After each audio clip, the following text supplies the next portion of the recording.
Hey everyone, welcome back to Brian Family Adventures. Today we're diving deep into our 2024 Skidoo Skandic White-Track 900 Ace, a machine built for serious winter riding. You may have seen us take it through some challenging terrain on our beautiful and remote trip to Old Crow and Herschel Island on the Arctic Ocean. In this video, we'll go over the key options and details of this machine, the things I added, and a few quirks you'll want to know about, like the windshield and the fuel filter sock issue that everyone is talking about, and how we deal with that, especially going so far into the bush in the cold. The 2024 Skandic White-Track comes with a variety of engine choices. It comes in SE and LE. The SE comes with more choices, offers you multiple choices of color. It comes with the Link cargo box. It comes with a plug-in for heated visors, and yeah, more choice in tracks. The more modern SE machines also come with better suspension, and of course they have the larger display. So if you're looking for a cheaper option to haul loads or do deep snow work, the LE is a solid choice. But if you want a bit more rider comfort, choice and adjustability, the SE may be worth the upgrade. I personally went with the SE model because I wanted the studded track and it offered a better value for my needs than adding the track and the link box afterwards. Yeah, Skidoo offers a few different options for engines for these machines. We went with the 900 Ace, not the turbo, because we like, the 900 Ace has enough power for what we need. And we've just, yeah, that's what we have on the Super White-Track. We know that works very well, so we stuck with that.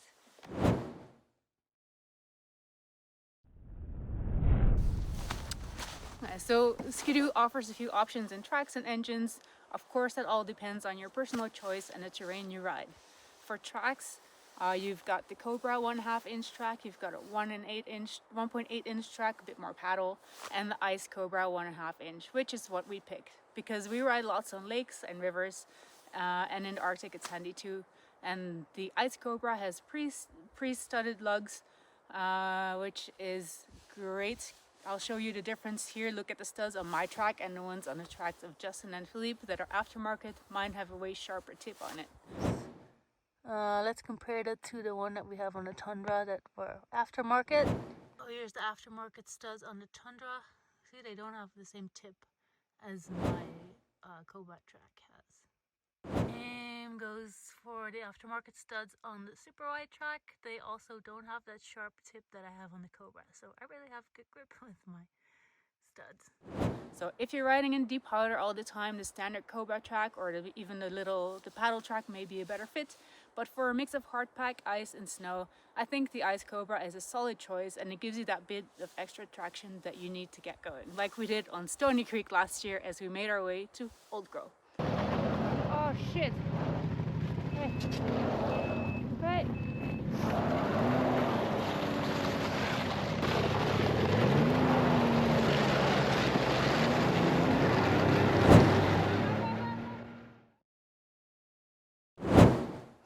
One thing that started with the Gen 4 Skidoo sleds is the link system. If you haven't used it before, it's a super easy way to attach accessories like extra storage, fuel cans, and gear bags. This one here, this is a 135 liter. It has an ice holder and a saw holder. Don't get me wrong, these boxes are expensive if you have to buy them, and they are not perfect. Homemade boxes are great too, or Rubbermaid strapped onto the rack. But if you have no time to build a box, or if you purchase the SE like I did, then the box comes with it, and it's a great option to have. I don't remember what I have in here, but here we go. Yeah, there's lots of room in here. Definitely. The one on the Tundra, you can open it up all the way to have your coffee break on the top, which is handy. I'll show that in the comparison. So this 135 liter box is solidly attached to the snowmobile. It just attaches here and here, and then you can take it off. And having that extra dry storage is great. Contrary to the box for the Tundra, this box uses up all the rack space. It just clicks in with the link mounts and you're good to go. I would have loved it if it would also have had an attachment for a shovel, maybe instead of the saw, but shovels get snowy and I don't want to put that inside the box. It's this stuff I'm trying to keep dry, of course. But I'll figure out another way to put it. Also, Because the box takes up the entire rack, it's not very handy for putting a chainsaw. Skidoo does sell the chainsaw holder separately, and we have just bought one for Philippe's super wide, as he just got a link box for his machine. So we'll see how it holds up. But I mean, if I want to take the chainsaw, I have to jerry rig something to strap it on top of the box or something. No problem. There's always room for improvement, of course, and it would be nice to have a different way to hook up the chainsaw than on having to buy something else. I also added the glovebox extension. If you use your phone for navigation like I do, not only does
for the person behind you. Okay, sometimes you need to, take a few runs to pack the snow, but it's quite incredible how these machines are capable of crawling uphill. I've had to get used to slowing down up the hill instead of spinning the track like you would have to on the older machines. But yeah, it's really awesome. I also love the tall windshield as it keeps the wind out of my face. But there is one quirk with these windshields, it's the gaskets. When you pop the windshield off, like it's made to pop off in case of a rollover, of course, which is great, and they do. But once the windshield pops off, those rubber gaskets can be a little finicky to get back in place properly. And if you don't seat them just right, the windshield can come off very easily. Or sometimes what happens is when you're trying to put the windshield back, you accidentally push those gaskets in when you're trying to put it back. So yeah, make sure to seat the gaskets well when replacing the windshield. One trick is to apply a touch of Vaseline on them to get the windshield seated again, but beware of the quantity because Vaseline lubricates the gaskets, and of course it makes the windshield pop out easier too. You can replace like individual parts of this windshield, which is awesome. Philippe hit some branches and like the lower part of his windshield broke, and he was able to buy just a small part and replace it. And as you can see, I need to replace my mirror. I have a new one in the shop. I just need to take the time to install it. But yeah, nothing's perfect, and overall I'm very happy with this machine, so I won't complain too long. You'll also notice the dashboard is larger than on the previous year models that we have. I read somewhere that that's specific to the SE model, but I'm not 100% sure if that's true. I have seen some newer models at the dealership with the smaller dashboards, but I am not sure why. One thing I can say is that I really like all the information here on my dashboard. I can switch it around just by the buttons on my handlebar. My dashboard did glitch last year. I'll show you here what happened. It kind of blinked and stopped showing the mileage. Screen is glitching again. Look at that, on the right hand side.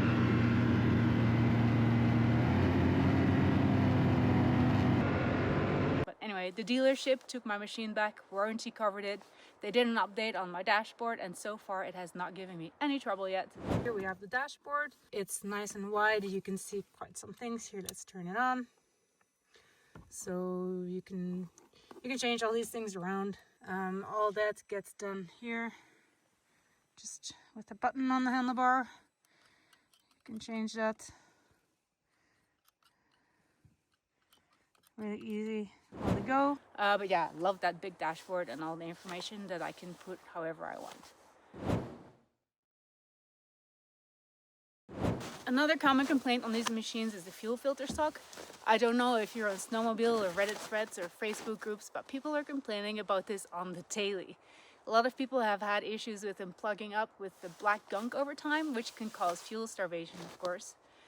Because of all these complaints we were reading, we've been very careful, and we have been changing ours preventatively before every major trip we go on. And we haven't had a failure happen during the trip, and even the ones that we pull out, they still look fine. So we're not seeing the problems that some people are reporting. Even though when we removed the ones on Philippe's snowmobile last, it was slightly black in color, but air was flowing through normally. Okay, so here's the filter that came out of Philippe's snowmobile. So you can see it's kind of black, but it's really easy to blow through, and I can see well through the holes too. So yes, we do change ours preventatively. Of course, that's not a fix-all because it still can happen. But I mean, that's the best we can do to try to avoid these problems out in the middle of nowhere in the freezing cold, right? So yeah, always make sure you have a spare one with you and practice changing it, or look at how to change it before you head out on a long trip, because if you have never done it before and it happens to you in the middle of a cold winter day, you're gonna be there for a couple hours. Yeah, there we go. So yeah, that could have lasted longer. And there are many theories out there on these filter socks. One thing I can say is that we never let our machines go lower than half full of gas. I'm not sure if it has anything to do with it, but who knows. Before we go on trips, yeah, we change them preventatively, because changing it in the field is a big job that nobody wants to do, especially seeing how we go to very cold places. We don't want to spend a couple hours to change the filter in the bush. So, final thoughts. Is this Skandic White-Track 900 Ace worth it? Absolutely, for us. It's tough, reliable, and practical. It's perfect for my style of riding and the kind of adventures we do. Thanks to the wider skis, it's reactive yet stable. And sure, there's a few quirks, but nothing's perfect. And overall, this is one of the best sleds for anyone who needs a solid workhorse that can handle deep snow, haul heavy loads, and long distance riding. Compared to the old style White-Tracks that were kind of like tanks, this is a very nimble machine, and despite its weight and size, I can throw it around pretty good. If you have any questions about the Skandic or want to share your own experience, drop a comment below. And if you're new here, hit that subscribe button of our Africa trip coming up next, or that's probably already going, and I'm putting this in between 2 episodes. I will be doing a comparison between our Tundra Super White-Track and the White-Track here on our next review. So if you have any questions or things you want to know, let me know, and I'll make sure to cover those. I'm probably going to work on that soon though, so yeah, but we'll see. Always happy to answer your questions. One question that we do have coming up regularly is about Philippe's Super White track review. Many of you have seen that he has put Goldfinger throttle on his by-wire throttle. He had to build himself a custom bracket that he designed. I do have a Goldfinger for my machine too that I need to take the time to install still, and I'm gonna ask him if he can make me one of those custom brackets too. It's really worked well, it's really awesome. So hopefully I will put one on mine too. Anyway, yeah, if you have any questions, let me know. Thanks for watching, guys. See you next time.